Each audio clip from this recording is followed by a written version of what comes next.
Wassalatu wassalamu ala rasoulillah. Dans cette séance, on va continuer la solution des exercices de l'association machine-convertisseur statique. La machine asynchrone ici est couplée en étoile. Les paramètres de la machine asynchrone sont donnés par sa plaque signalétique. La tension composée 380, la fréquence nominale c'est 50 Hz, le courant c'est 110, cosinus phi 0,86, la vitesse de rotation du rotor c'est 1460 tours par minute, la puissance utile de la machine est de 55 kW. Pour la première question, il a demandé pour le régime de fonctionnement nominal, c'est-à-dire ici on a un régime de fonctionnement nominal de la machine, il a demandé de calculer le nombre de paires de pôles. Pour calculer le nombre de paires de pôles, on commence à 1. La vitesse du rotor, c'est N est égale à 1460 tours par minute. Ici, il n'a pas donné la vitesse du champ ou la vitesse du synchronisme, mais dans la machine asynchrone, la vitesse du rotor, elle est proche à celle du synchronisme. Donc, on peut déduire directement que la vitesse, selon la fréquence, puisque la fréquence est 50 Hz, donc les vitesses 50 Hz, donc les vitesses proches de la vitesse de 1400, c'est la vitesse 1500 tours par minute. Donc la vitesse du synchronisme est égale à 1500 tours par minute. Ou de le déterminer à partir d'un tableau. C'est-à-dire on a ici un tableau qui comporte ici le nombre de paires de pôles, ici la vitesse ns, tel que ns est égal à f fois 60 divisé par p.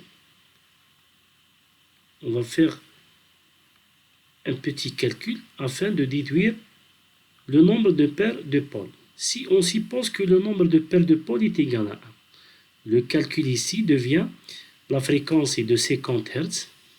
On a dit que la fréquence est de 50 Hz. Donc, la vitesse est égale à 50 fois 60 divisé par 1. Donc, on trouve 3000 tours par minute. Ici, la vitesse c'est en tours par minute. Donc, si P est égal à 2, donc on trouve 50 fois 60 divisé par 2. Donc, 6500 tours par minute. Ici, P est égal à 3. On trouve 1000 tours par minute. Donc, divisé par 3, on trouve 1000 tours par minute. À partir de ces valeurs, on peut déduire que la vitesse 1500, c'est la vitesse qui est proche à la vitesse de 1460. Donc, on peut déduire d'ici que la vitesse de synchronisme, ns, est égale à 1500 tours par minute. Si la vitesse est égale à 1500 tours par minute, donc P, à partir de ce tableau, P est égal à 2. Donc c'est une machine tétrapolaire, c'est-à-dire que 2π est égal à 4. La deuxième question, il a demandé le glissement nominal. Le glissement nominal,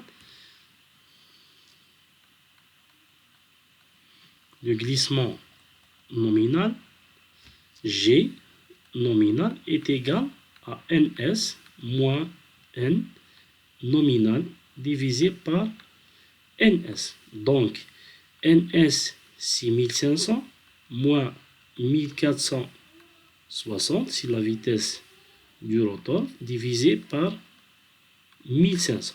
Donc, on trouve 2,6%, c'est-à-dire 0,026 et 2,6%.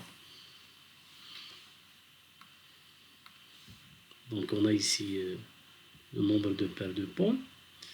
Ici, c'est le glissement. Voilà. Revenons à la troisième question. Il a demandé de calculer la fréquence du courant rotorique, FR. On sait que dans la machine synchrone, asynchrone, que la fréquence du courant rotorique est égale à GRS, puisque la machine asynchrone,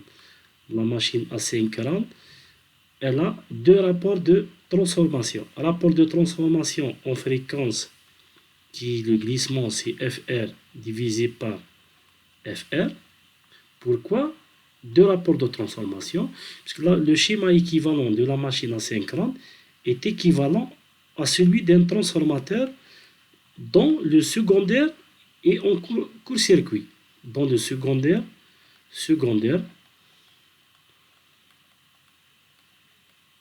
est en court-circuit. Voilà. Et le deuxième rapport de transformation, c'est M est égal à U rotorique divisé par U du stator.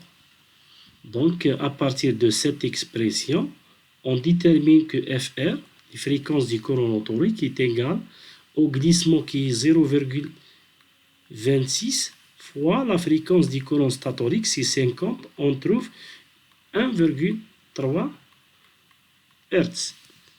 C'est la fréquence du courant rotorique. Donc, pour la deuxième question, il a demandé de calculer la puissance active absorbée. Donc, la puissance absorbée, pour la question N2,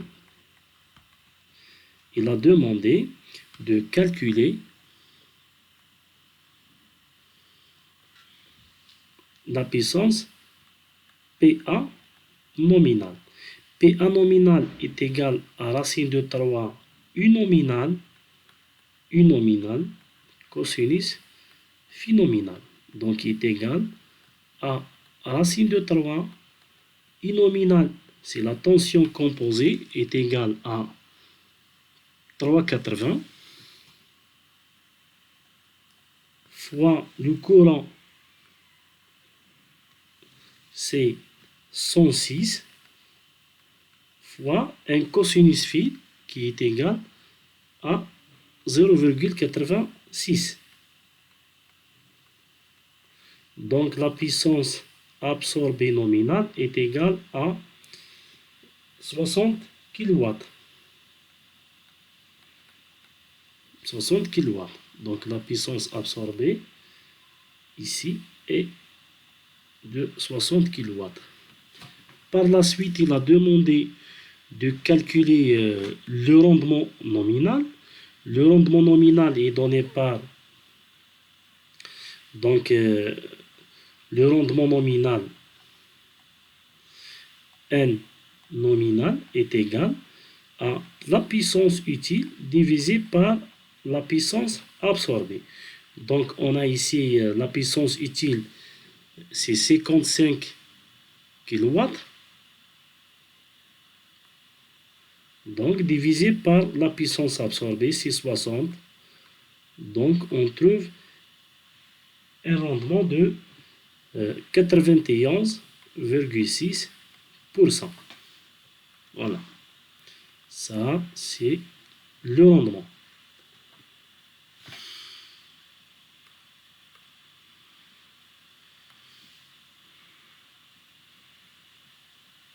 Voilà. Pour la question suivante, c'est de calculer le couple utile, c'est-à-dire le couple nominal. Donc le couple nominal ou le couple utile est égal à la puissance utile divisée par la puissance, par la vitesse. Par la vitesse. est égal à la puissance utile, c'est 55 kW, 55 kW, 10 puissance 3, divisé par la vitesse, c'est 2π fois la vitesse du rotor, c'est 1460, divisé par 60. Donc, c'est la vitesse en radians par seconde. Donc, on trouve un couple de 360 Nm. Voilà. Ça, c'est le couple utile qui, en même temps, c'est le couple nominal. Pour la deuxième question, il a demandé de rechercher les paramètres du schéma équivalent. Donc, dans la deuxième partie, on va faire la détermination des paramètres du schéma équivalent de la machine.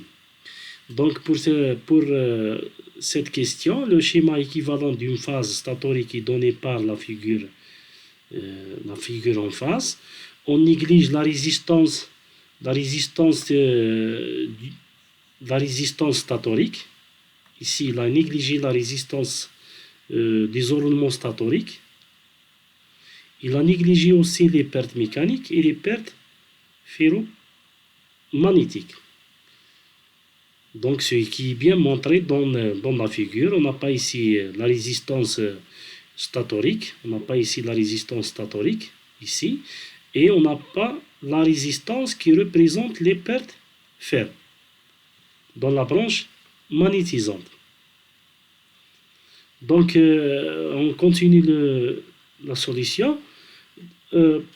Pour calculer les impédances figurant dans le modèle, donc on va calculer l'inductance magnétisante Lm et l'inductance de fuite totalisée au rotor, donc, et la résistance R.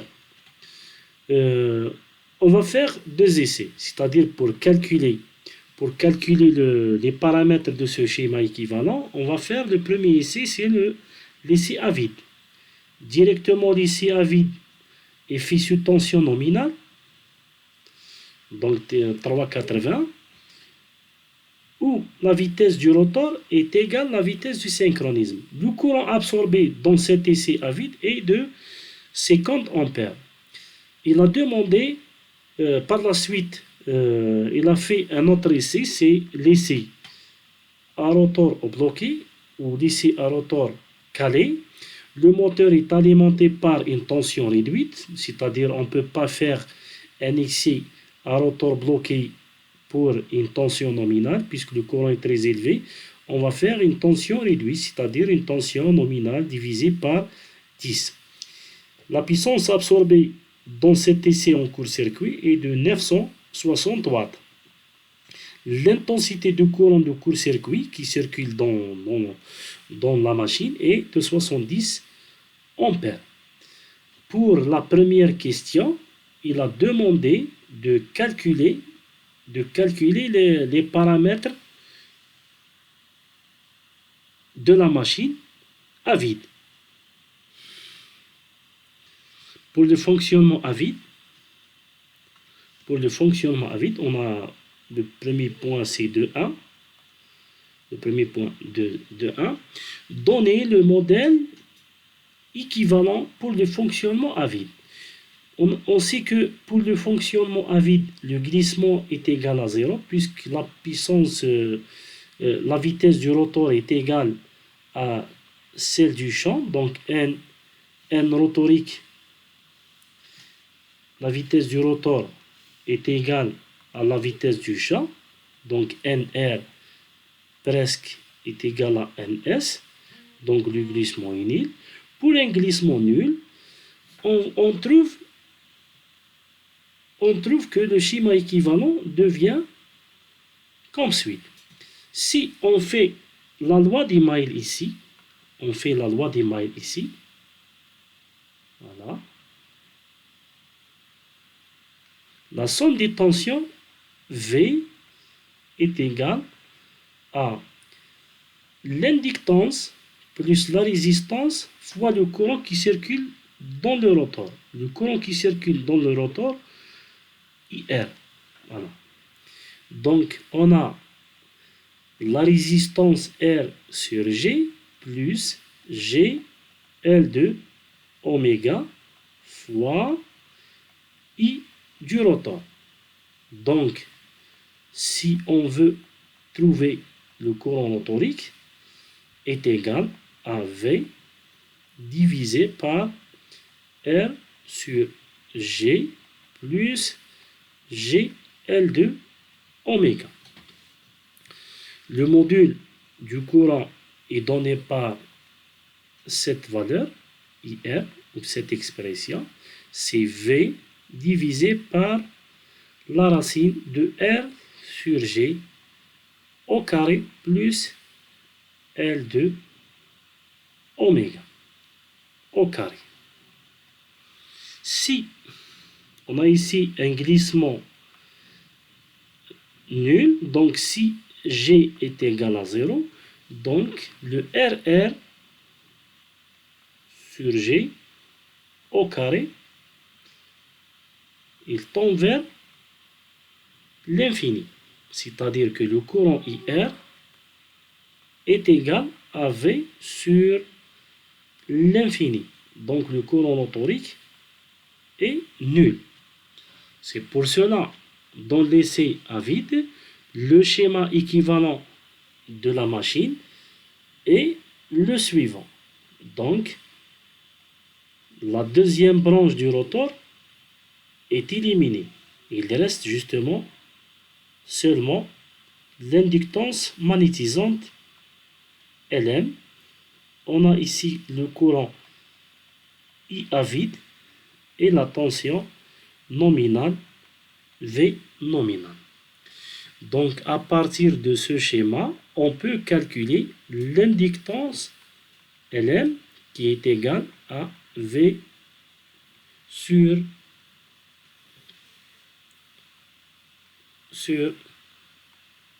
IV. Bien sûr, V nominal. Donc, pour l'essai à vide, il a fait, il a imposé ou alimenté la machine par une tension nominale. Donc, V nominal, c'est simple. Faites très attention ici, c'est la tension simple. Donc, c'est I nominal divisé par la racine de 3 divisé par le courant à vide. Donc, c'est 230 divisé par le courant à vide, c'est 50. Donc, on trouve pardon, c'est 220.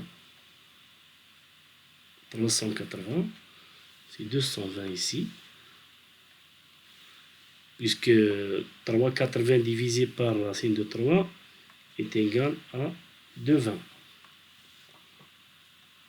Donc on trouve une inductance de 13,96 millihenry. Pour l'essai à rotor bloqué,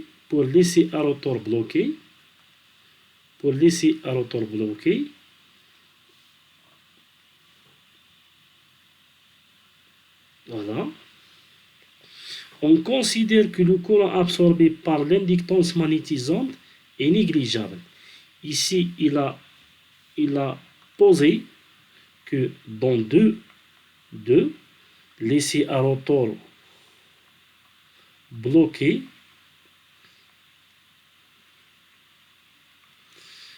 il a supposé que le courant magnétisant, c'est-à-dire le courant qui passe dans la branche magnétisante ici, est négligeable. C'est-à-dire, on élimine la branche magnétisante du schéma équivalent. Donc, IM est négligeable. Donc, le schéma équivalent de la machine devient comme suit. Voilà. On a ici une résistance, une inductance L2, une résistance R sur G et la tension VCC. Ici, c'est le courant qui circule dans la machine, c'est ici C. Donc, on peut déterminer la résistance RR. Donc, dans cet essai-là, il a mesuré la puissance absorbée par la machine à rotor bloqué. Cette puissance absorbée par la machine est directement transformée ou consommée par la résistance R. Donc, toute la puissance absorbée est transformée à des pertes joules, puisque le rotor il est bloqué, la vitesse est nulle, il n'y a pas de puissance électromagnétique. Donc, la puissance en court-circuit est directement consommée par la résistance R, ici au carré. Donc, on peut déterminer la résistance R qui est égale à P6C divisé par 3 ICC au carré. Donc P6C c'est 970 divisé par 3 fois le courant de court-circuit, c'est fois 70. Donc on trouve une résistance de 67 milliohms. 67 milliohms. Voilà. Celle-ci, c'est l'inductance magnétisante et celle-ci, c'est la résistance du rotor. Donc, pour trouver l'inductance L2, on peut faire cette équivalence que Z est égal à R sur G plus GL2 oméga. Donc, si on veut trouver le module de Z, Z c'est la tension divisée par le courant. Donc ici Z est égal à la tension VCC divisé par ICC. Mais ici, VCC, c'est une tension réduite et c'est une tension simple telle que VCC est égal à UCC divisé par racine de 3 et en même temps UCC c'est la tension nominale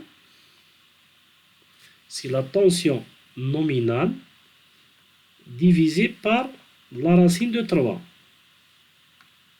Divisé par la racine de 3. On revient ici. Donc, UCC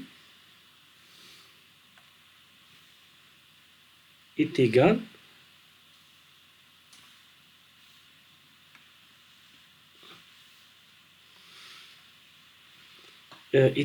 à U nominal divisé par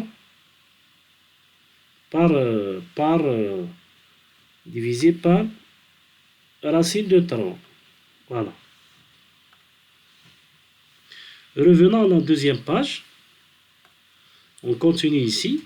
Donc, on a dit que Z est égal à VCC divisé par ICC et VCC est égal à UCC divisé par racine de 3 et en même temps dans l'essai en court-circuit ICC est une tension réduite qui est nominale divisée par 10.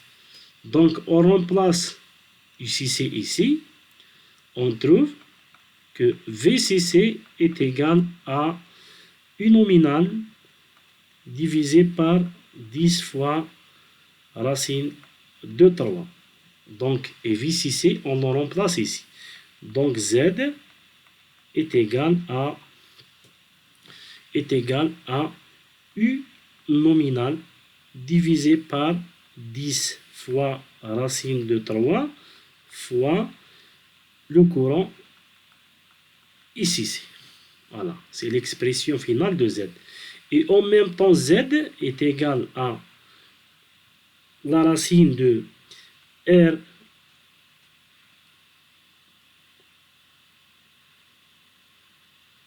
au carré plus R sur G, mais G est égal à 1. Ici, G, le glissement est égal à 1, donc c'est R au carré directement. Donc R au carré plus L2' oméga. Voilà. Dans le schéma équivalent, c'est R sur G, mais tant que le glissement est égal à 1, donc R sur G est directement égal à R. Donc on peut déterminer L2',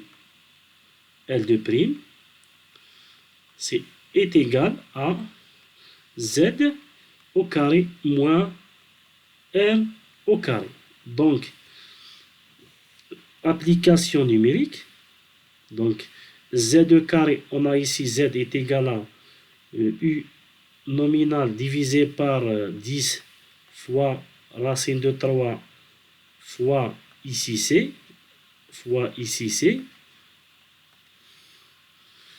au carré, moins R au carré qui est la valeur de R, c'est 67, c'est 67 10 puissance moins 3 au carré. Donc on trouve l'inductance L2' ou la réactance L2' oméga est égale à 306 milliohms. Donc à partir de cette valeur, on peut déterminer l'inductance L2 qui est égale à la réactance, puisque c'est celle-ci, c'est X2, voilà, divisé par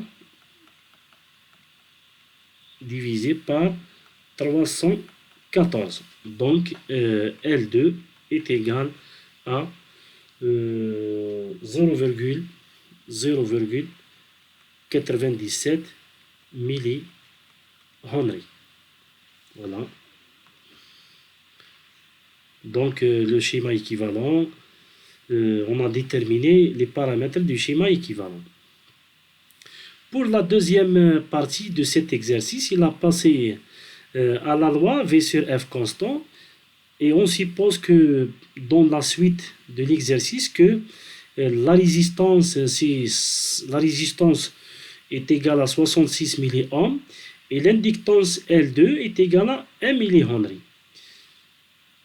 Pour cette question, il a demandé de 3.1 exprimer à l'aide du schéma équivalent la puissance transmise au rotor. Donc on trace le schéma équivalent ici.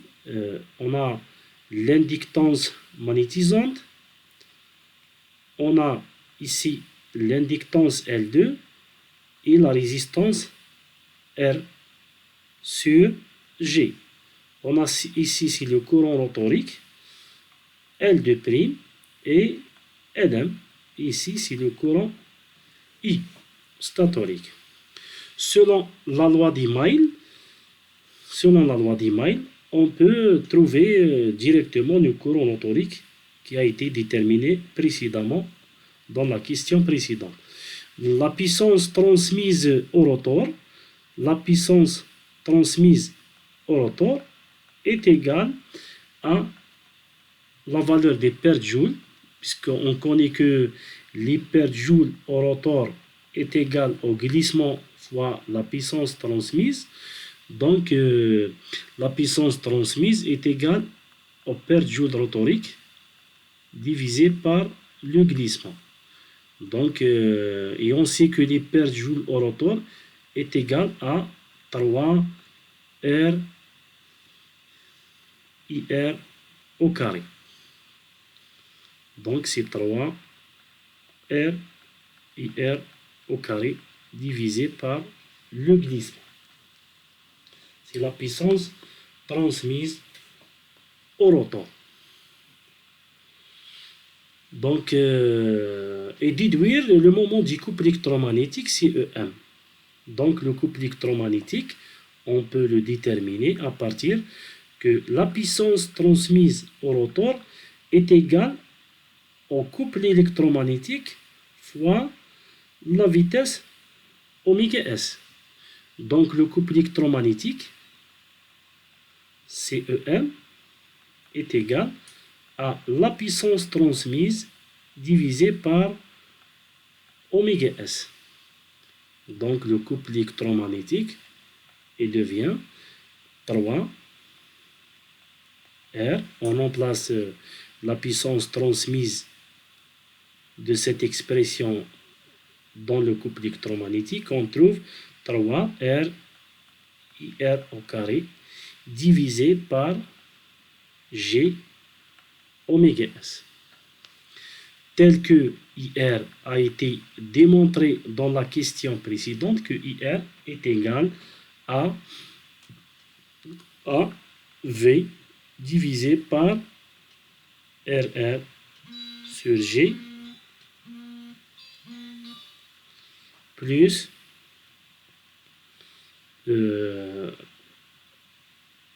bien sûr avec la racine ici au carré L2 au carré. Donc le couple électromagnétique, il a demandé de mettre le couple électromagnétique sous cette forme. Donc on peut dire que le courant motorique par la suite est remplacé ici. Donc on trouve le couple électromagnétique est égal à 3 R divisé par G oméga S fois le courant motorique au carré, c'est V au carré divisé par R sur G, le tout au carré, plus L2 au carré. Donc on doit rapprocher ou reformuler cette expression du couple électromagnétique de telle façon à la mettre sous cette forme. CEM est égal à un coefficient K fois un gain ou un rapport de fréquence rotorique. Donc, dans cette partie, on va remplacer oméga S par 2pi F sur P. Voilà, c'est la première étape. Et on va remplacer le glissement par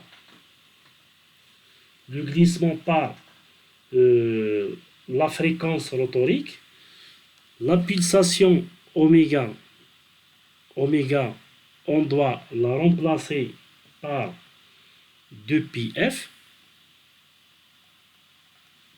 Donc, pour la première étape, on va essayer d'arranger un peu cette expression. Donc, on a ici 3 V au carré divisé par oméga S qui est 2πf sur P fois la résistance R sur G. On le remplace ici, on le déplace ici. Puis on a R sur G au carré. L'électromagnétique devient, il se simplifie un peu, 3P V au carré divisé par 2πf fois R sur G fois divisé par R au carré sur G au carré plus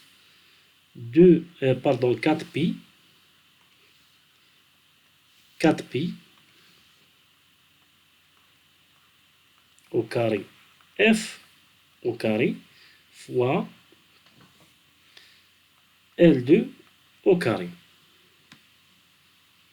Voilà.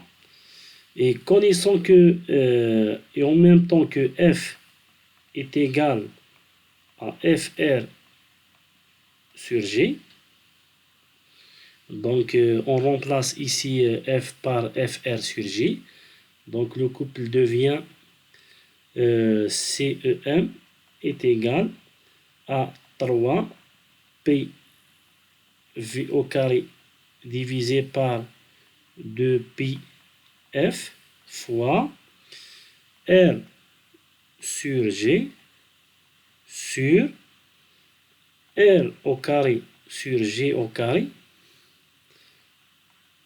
plus 4pi au carré FR au carré L2 au carré divisé par G au carré. Donc le couple, ici on peut négliger, simplifier un peu le glissement ici avec ce glissement. Donc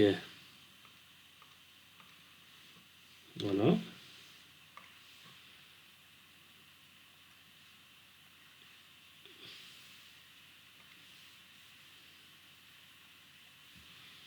Donc on a ici 3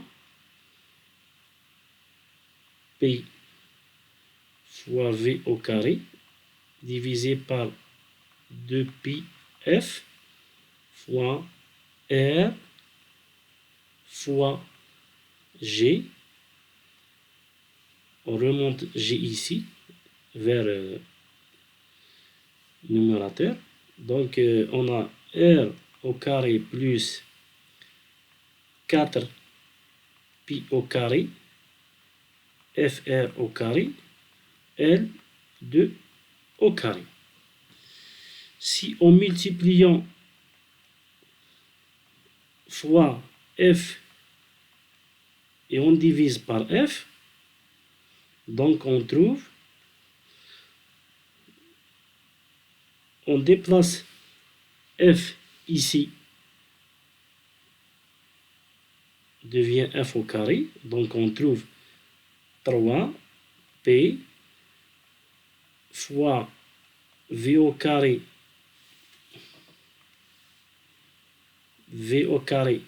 sur F, le tout au carré,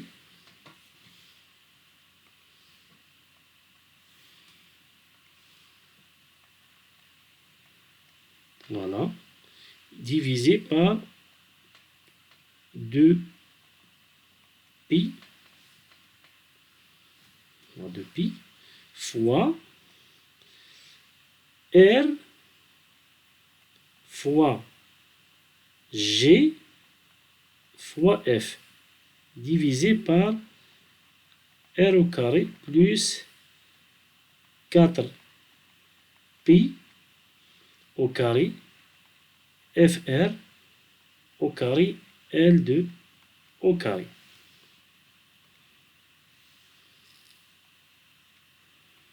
Au carré. Avec le GFS, on a dit que GF est égal à FR. Donc, on trouve l'expression finale demandée, c'est 3P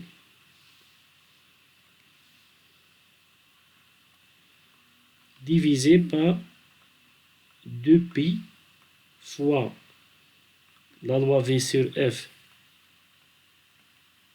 au carré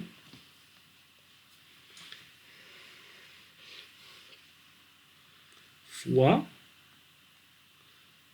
R fois FR divisé par R au carré plus 4pi au carré FR au carré L2 au carré, et c'est l'expression demandée.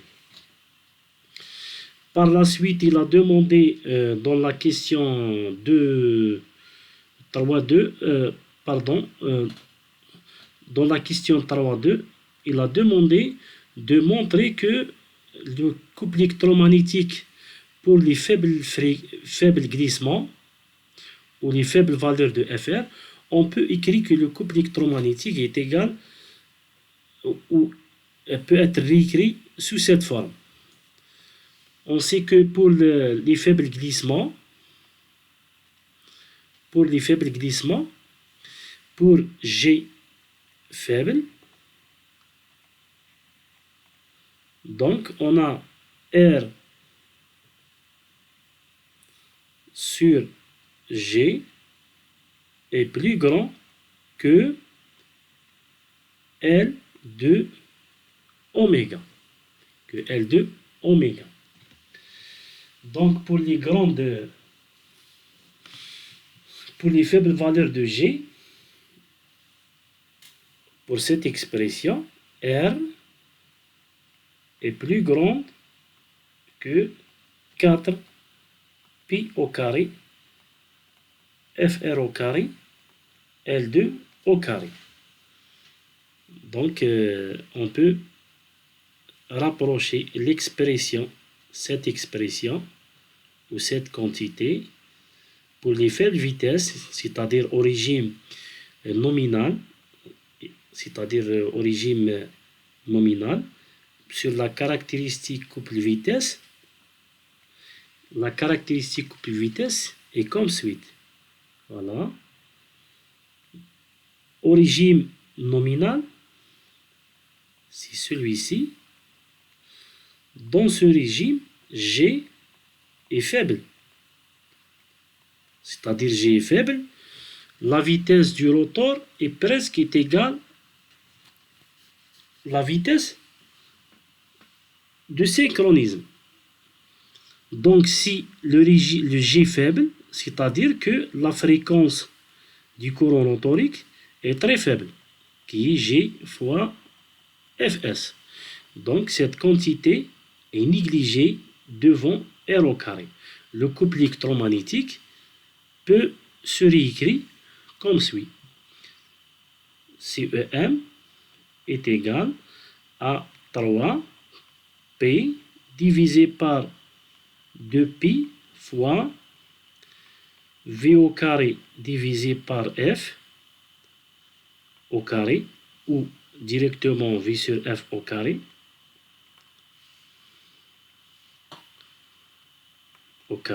fois R FR divisé par R au carré. Donc est égal à 3 P sur 2pi R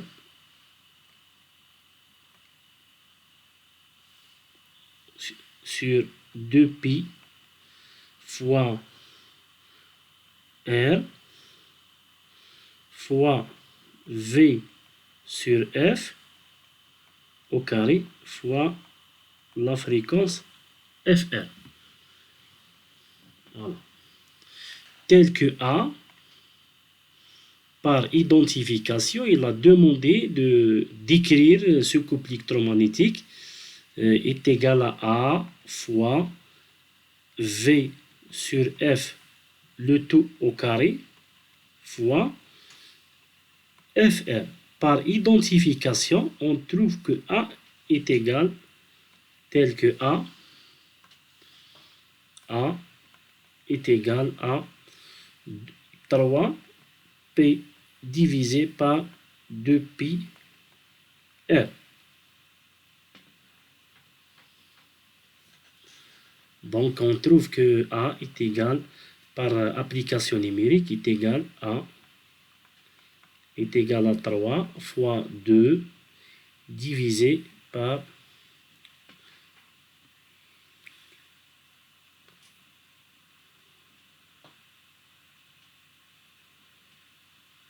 par 2pi fois la résistance qui est 67 10 puissance moins 3, on trouve 14,5 oméga moins 1.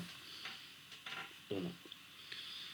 Par la suite, il a demandé, on passe au régime à vitesse de synchronisme variable, c'est-à-dire les variations de vitesse. Voilà. On peut déplacer. Voilà.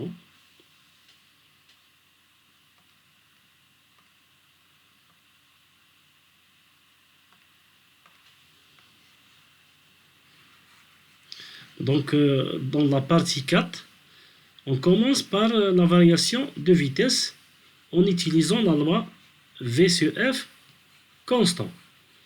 Dans cette partie,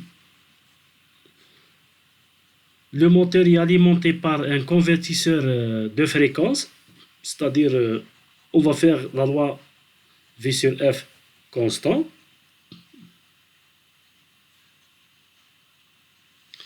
Donc dans cette partie, sachant que V est égal à V nominal, sachant que V est égal à V nominal, la fréquence, c'est-à-dire 220 ici, volts, la fréquence est de 50 Hz, F est égal à F nominal qui est 50 Hz, et on a le couple électromagnétique. Dans cette partie, il a demandé de réécrire le couple sous cette forme, que le couple électromagnétique sur M est égal à A prime fois FR. Donner la valeur de A prime. Donc on déduire la valeur de A prime. Pour cette expression, le couple électromagnétique est égal à CEM qui a trouvé précédemment fois V sur F au carré fois FR. Donc, par application numérique, on trouve que A' est égal à A fois V sur F. A est égal à 14,5 et V c'est 220 divisé par 50 au carré. Donc, A', on trouve que A' est égal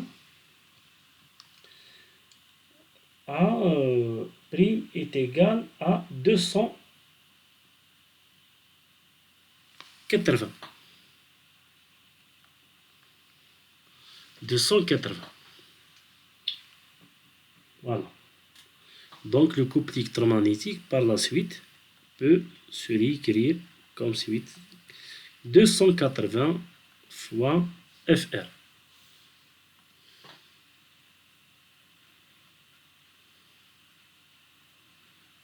Voilà. Calculer le couple électromagnétique pour un glissement de 2,7%, une fréquence de 50 Hz. Donc pour G est égal à 2,7%, et on sait que FR est égal à GFS, donc le couple électromagnétique est égal à 280 fois G, qui est 0,027 fois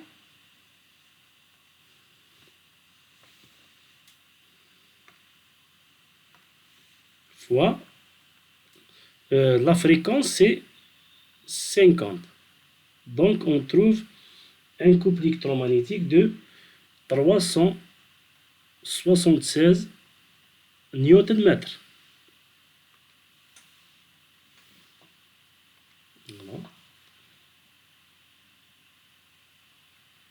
Newton-mètre. Voilà. C'est le couple électromagnétique pour ce régime. Donc, pour la question suivante, on rappelle que la fréquence FR du courant torique peut s'exprimer par FR est égal donc 4,2. Ici, c'est 4,1. C'est 4,1. 4,1.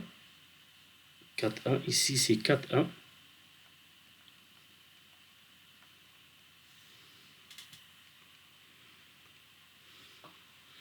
Donc 4,2, il a donné que FR est à GFS, tel que le glissement est égal à ns moins n divisé par ns fois fs. Si en multipliant par p et on divise par p,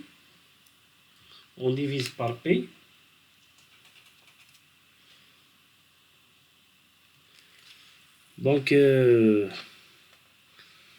f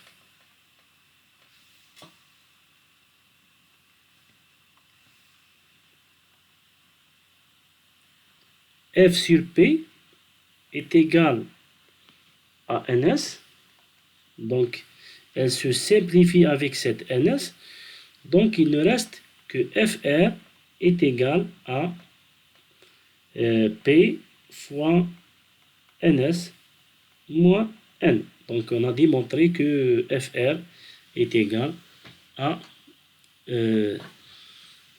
p fois ns moins n.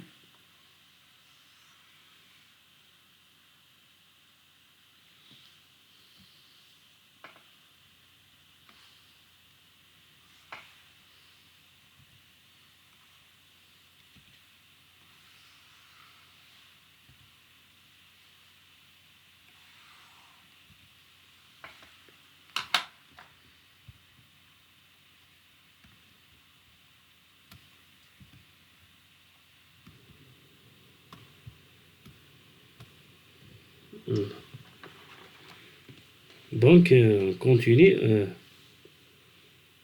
Voilà. Donc, donner la nouvelle expression du couple électromagnétique. Donc, CE, M est égal à A' fois FR, tel que FR est égal à P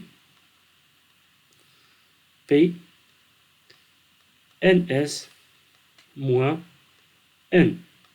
Donc, on a trouvé précédemment que A' est égal à 280. Ici, P est égal à 2. Donc, on a 560 fois NS moins N. C'est la nouvelle expression du couple électromagnétique de la machine. Pour la question suivante, calculer A'. Donc A', A2', A2' est égal à 560.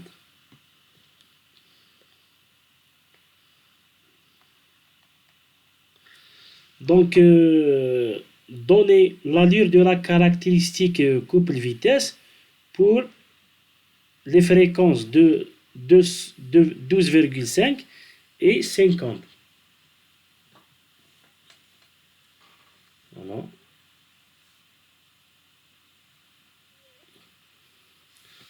Traçons maintenant la caractéristique couple vitesse.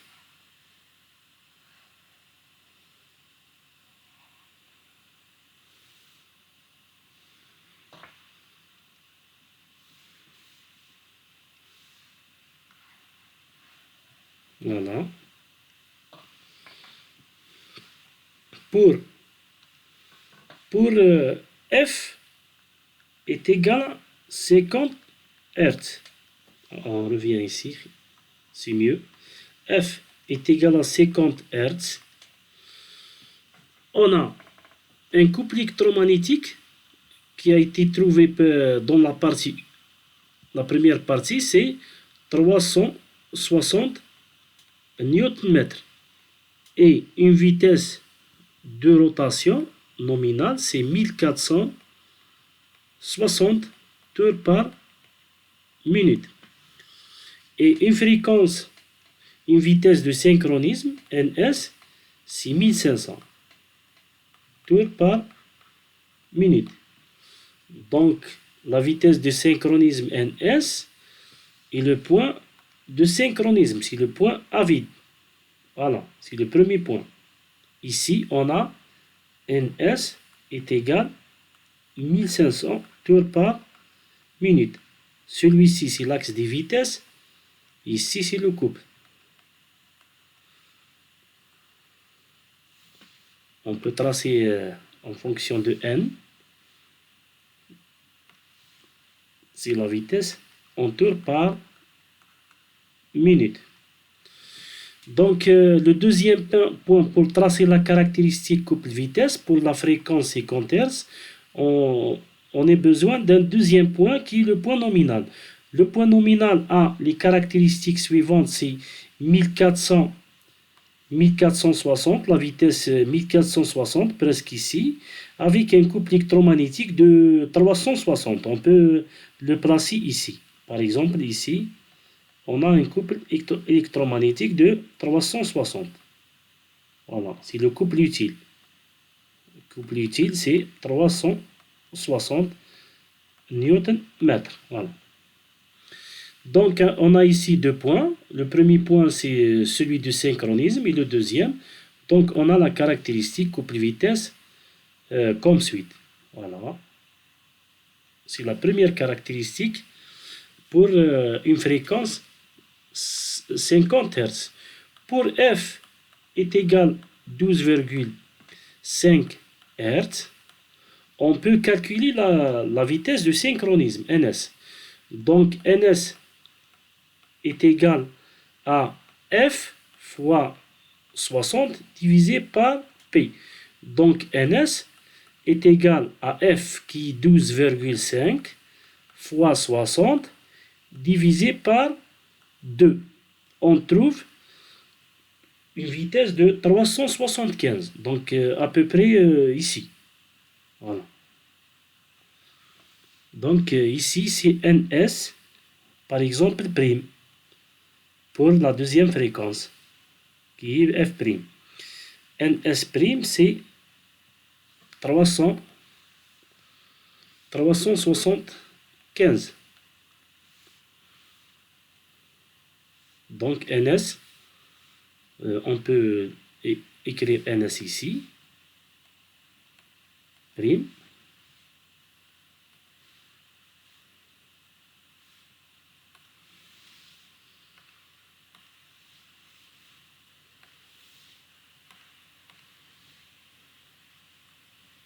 « 375. Voilà. Ça, c'est le deuxième point. Pour tracer cette caractéristique, on a seulement un point.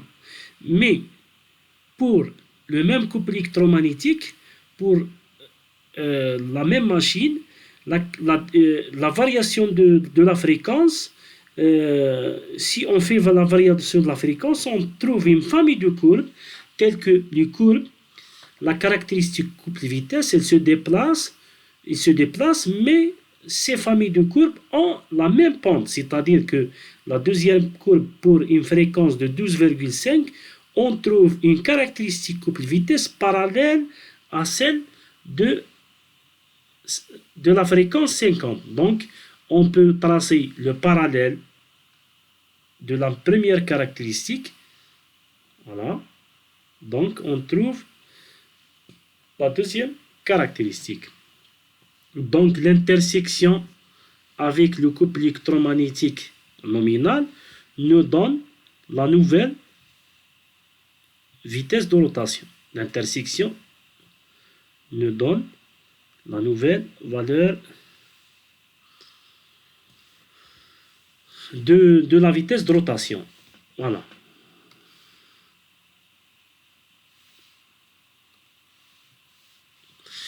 Pour la suite, il a demandé de calculer, c'est-à-dire que de calculer la fréquence minimale,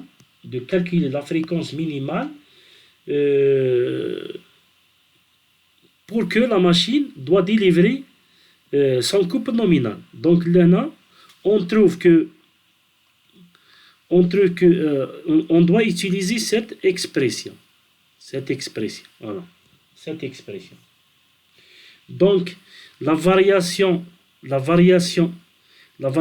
la fréquence ou la diminution de la fréquence, puisque la fréquence c'est 50 et dans la deuxième fréquence c'est 12,5. Si on diminue la fréquence, il y a une fréquence minimale où la machine ne doit pas dépasser cette valeur.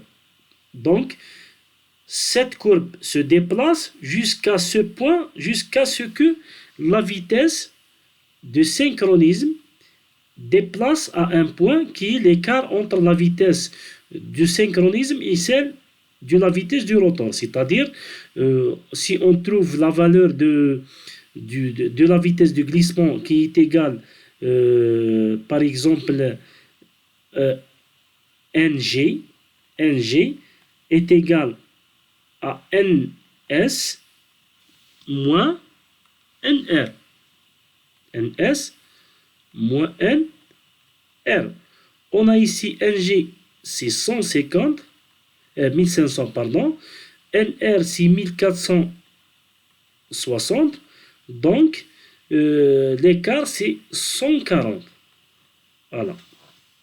L'écart, c'est 140. Donc, la vitesse de synchronisme, elle diminue jusqu'à un point où elle est égale à la vitesse de glissement qui est 140 tours par minute. C'est-à-dire, NS final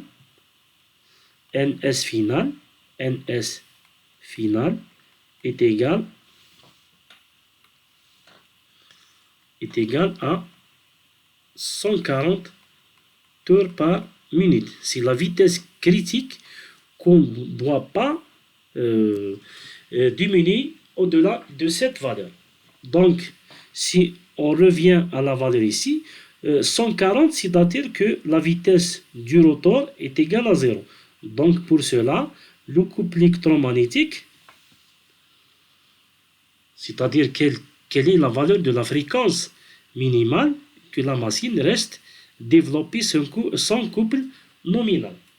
C'est-à-dire que le couple électromagnétique est égal à 560 fois NS moins NR, tel que NR est nul. Donc, le couple électromagnétique, la machine, elle doit développer à cette fréquence son couple nominal qui est 360. Donc, on trouve que NS est égal à CEM divisé par 550.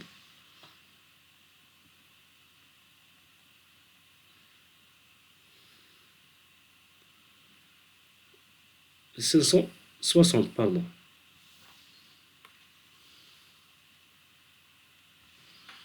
Voilà.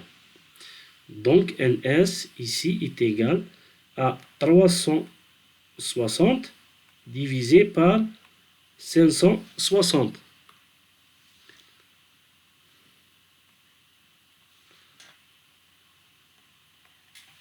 Donc, NS est égal à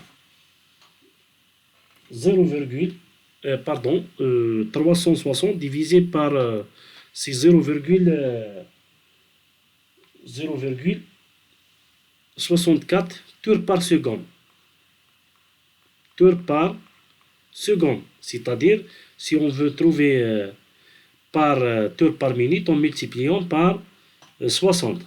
Donc, F est égal à P fois N.